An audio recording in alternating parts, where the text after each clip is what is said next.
Muy buenas tardes, es una presentación de la Cátedra de Histología de la Universidad Central del Ecuador acerca del sistema cardiovascular. Vamos a hacer una breve explicación acerca de las venas, por supuesto histológicamente hablando.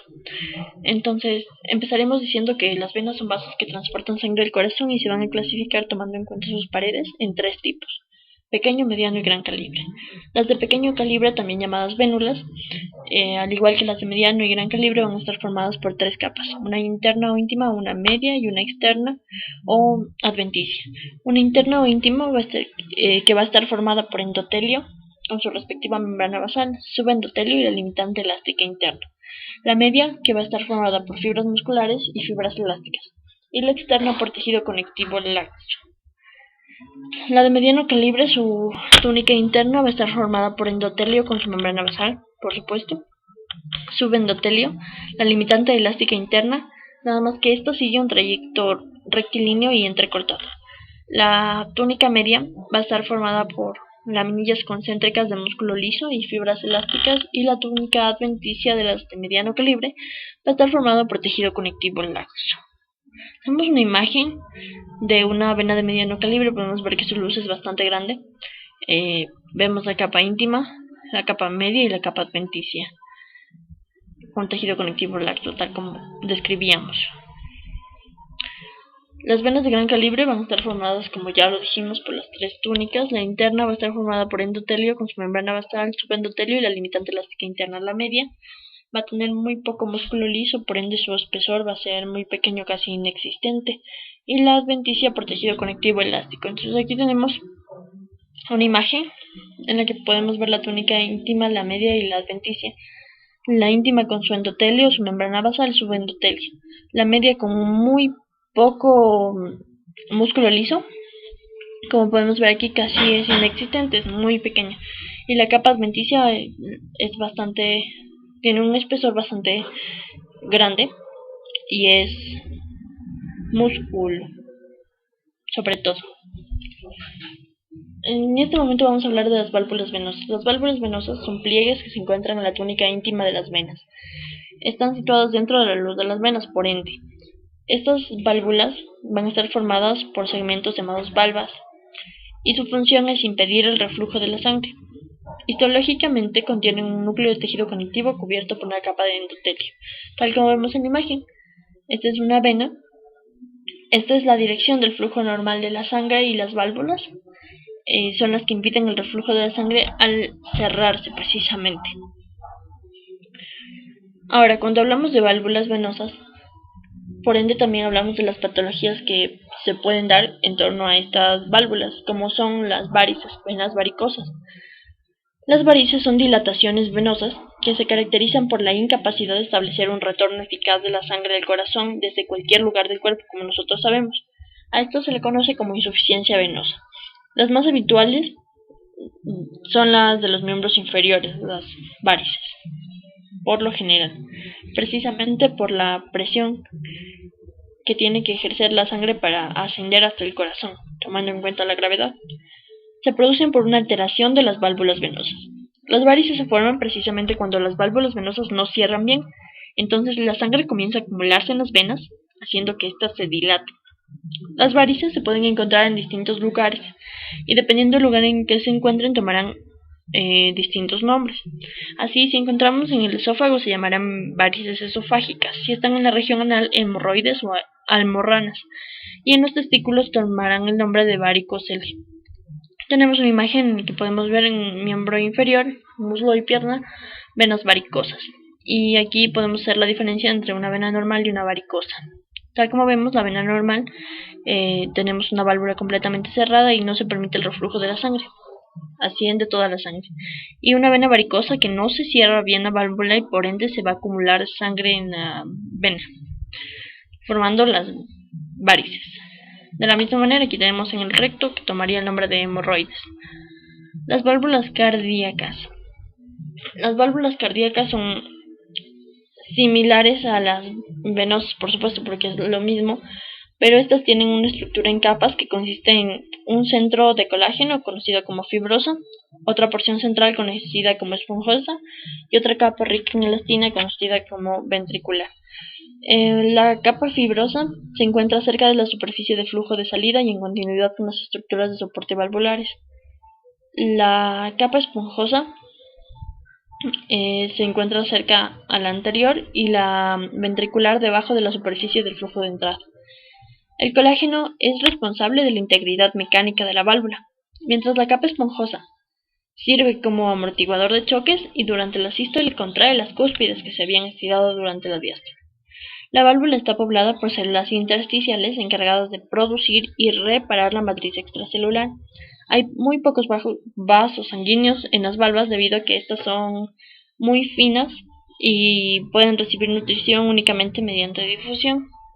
Aquí tenemos una imagen de las válvulas cardíacas, en la cual precisamente podemos ver, aquí tenemos la válvula mitral y también tenemos la válvula tricúspide. Sus nombres se deben precisamente a que sus segmentos, es decir, sus valvas, en la mitral son 2 segmentos y en la tricúspide son 3 valvas. De la misma manera tenemos válvulas pulmonares y aórticas. Vemos cómo se cierran y se abren para permitir el paso de la sangre en lo que sería la circulación de la sangre, tanto mayor como menor, en los procesos de diástole y sístole que realiza el corazón. El corazón es un órgano que se encuentra conformado por estroma y parénquima. El estroma en el corazón está representado por paros membranosos, por los tabiques interventriculares, por el trígono fibroso, los anillos auriculoventriculares y las válvulas cardíacas, mientras que el parénquima va a estar formado por las paredes que cubren a las cavidades y está formado por endocardio, miocardio y pericardio. Aquí tenemos una imagen general de lo que sería endocardio, miocardio y pericardio.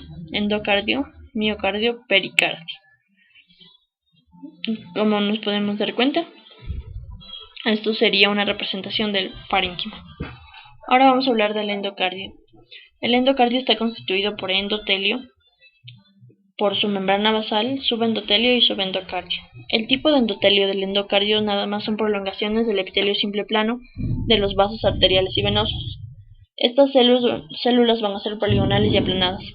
La membrana basal respectiva, el subendotelio va a estar formado por tejido conectivo denso, que va a poseer fibras elásticas y musculares lisas. Aquí tenemos una imagen. Aquí podemos ver el endotelio, que es un epitelio simple plano, en su membrana basal, la capa subendotelial. Aquí tendríamos el subendocardio. Aquí tendríamos en el subendotelio tejido conectivo denso, tal como podemos ver. El miocardio está constituido por tejido denso y está formado por trabéculas carnosas, músculo cardíaco y células mioendocrinas. Las trabéculas carnosas son haces de fibras musculares recubiertos por endocardio. El músculo cardíaco, que es el que ya conocemos, y las células mioendocrinas, que son células que contienen gránulos auriculares. Tenemos igual una imagen de miocardio, músculo cardíaco, pericardio o epicardio. Va a estar constituido por una capa de células mesoteliales, capa de células submesotelial, una hoja parietal, una membrana basal del mesotelio y tejido conectivo denso. La capa submesotelial va a estar formada por tejido conectivo laxo con abundante tejido adiposo, además de que va a contener abundantes vasos sanguíneos y nerviosos. La hoja parietal es una hilera de células planas. Ahí tenemos una foto de epicardio o pericardio. Ahora vamos a hablar de lo que conocemos como sistema cardionector. El sistema cardionector es un sistema de fibras musculares especializadas que regulan las contracciones. El haz auriculoventricular parte del nódulo auriculoventricular como un tronco.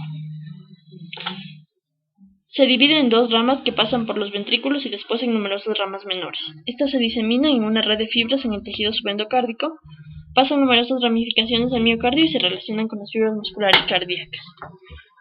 Aquí tenemos una imagen. Podemos observar el nódulo sinusal, el nódulo auriculoventricular, el tronco del haz de His que se va a ramificar en sus 2 ramas, por supuesto, del fascículo de His. la derecha y la izquierda. Ahora vamos a hablar acerca de las fibras de Purkinje, que son fibras musculares modificadas, que conducen los impulsos con mayor velocidad que las fibras musculares cardíacas. Son más gruesas, contienen menos miofibrillas y más glucógeno. Sus núcleos son redondeados y se encuentran dispuestos en grupos. Están compuestas por las células musculares de Purkinje. Están separadas de las células musculares cardíacas comunes por una capa de tejido conectivo y se comunican en las ramificaciones terminales subendocárdicas. Aquí podemos ver las fibras de Purkinje y la arborización. Las células musculares de Purkinje se encuentran dispuestas en hilera. Hacen contacto entre sí, extremo a extremo y lado a lado. Contienen grandes nexos correspondientes a superficies de contacto. El nódulo seno-auricular está en el tejido subepicárdico por encima del surco terminal. Está compuesto por células musculares nodales, mientras que el nódulo auriculoventricular se compone de células musculares nodales de igual manera, pero representa un retraso en la dispersión del impulso. Tenemos una imagen: nódulo sinusal, nódulo auriculoventricular, alta His, su ramificación. Las células musculares cardíacas comunes, las musculares de Purkinje y las nodales, son excitables y capaces de generar impulsos espontáneos, de conducirlos y de transmitirlos a través de nexos a las células musculares cardíacas adyacentes. Las células musculares nodales del nódulo sinusal generan impulsos con una frecuencia más alta, por lo que el nódulo sinusal establece frecuencia de contracción para todo el cuerpo. Y esto fue el sistema cardionector. Muchas gracias por su atención.